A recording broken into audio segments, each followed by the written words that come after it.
But something that's going well right now is The Last of Us. So I want to talk about the newest episode a little bit. It just came out. We have 6 episodes so far. The Last of Us just aired last night on HBO Max, and now we have the story getting into more of a family-based topic right now, which is apparently a lot of people have been asking for online, is getting to the family. Well, Joel finally got to his brother. We know he's alive. Spoiler alert, everybody, if you're out there. Toretto syndrome, y'all. Well, spoiler alert, though, everybody out there. So Joel got back to his brother. He's okay. His brother's alive. He's still trying to get Ellie over to the Fireflies. And I thought this episode was great. I really did. I thought this was a lot of fun. I think we're getting more into the dynamic of him being a caring individual, like what he's gone through, him recognizing how old he's gotten, like how it's taking a toll on his body just doing this job or living in this world, I should say, for like 20 years since this huge pandemic, and like the world just being destroyed. And now he's like second guessing himself. He can't hear. He's having problems like being as alert as he used to be. He doesn't trust his senses anymore.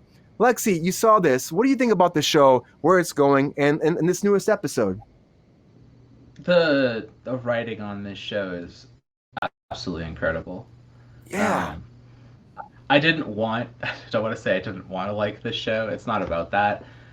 It's a show based on a video game. I'm not familiar with the video game. I think I'm glad I'm completely unfamiliar with the video game because I know there's changes from the original subject matter, but it sounds like the changes that are made are to the game or the show's benefit. Yeah. So I'm not mad at what I'm watching. That episode with the homosexual couple was one of the most beautiful pieces of television I've ever seen written in my entire life. It was fantastic. And every episode that I have seen, just with the character development between Joel and the little girl, her name escapes me. Yeah, Ellie. Some of the best Ellie. Some of the best character writing I've ever seen. Like, they have a wonderful character dynamic. I'm genuinely interested in watching them. I'm interested in learning about them and watching their character development. She's a great character. She's usually a character I don't like. I don't usually like feisty young girls. They're not my type typically and this kind of stuff. And she's really growing on me a lot. I really like her a lot. I really like their dynamic. This episode was a really good episode of developing their relationship further and taking it to the next level.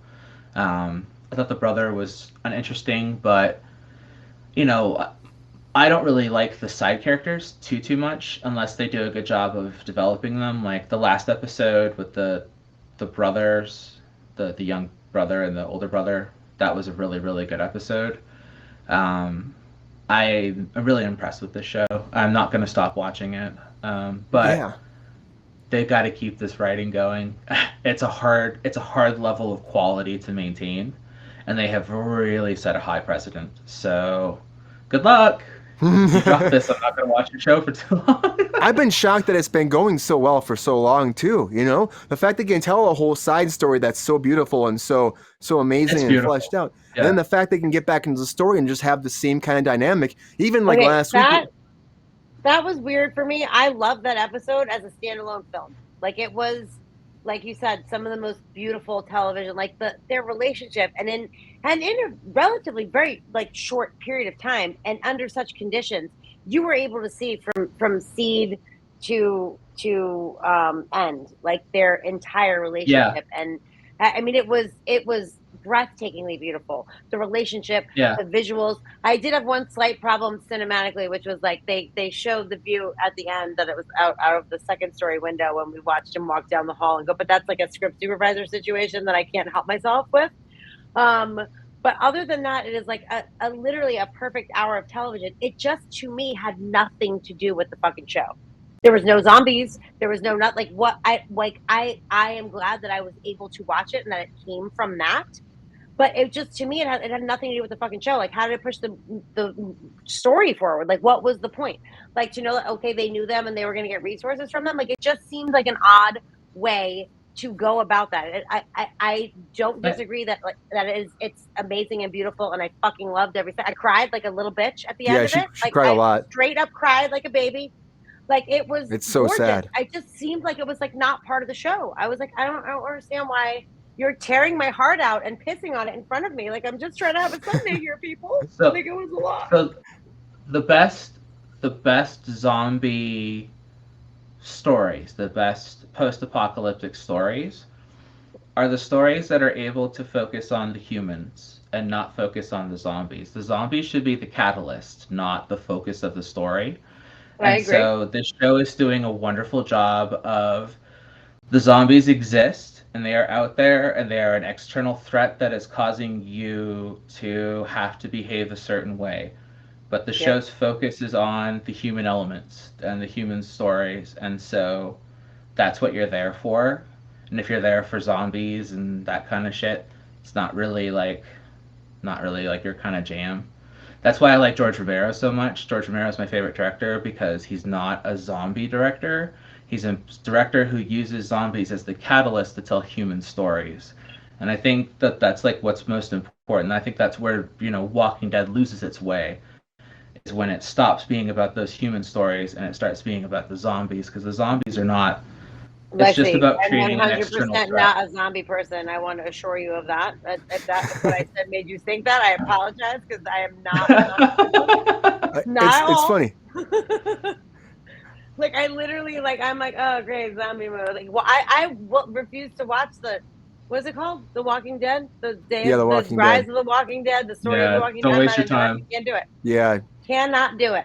went on too long. This I didn't play the video game either, so I'm working on it with a blank slate, but I work at Hawk Anamorphic, and like it's a very small staff and we talk about stuff like this, and like the people who have played the video game are like, it is so ridiculously fucking true to the vision of the game, which is insane. That's what Like I hear how do too. you and how do you flesh out characters so well and I also know. be true to a video game? Like that doesn't even make sense to me. And then I think that's amazing, but they're all enthralled with that aspect of it.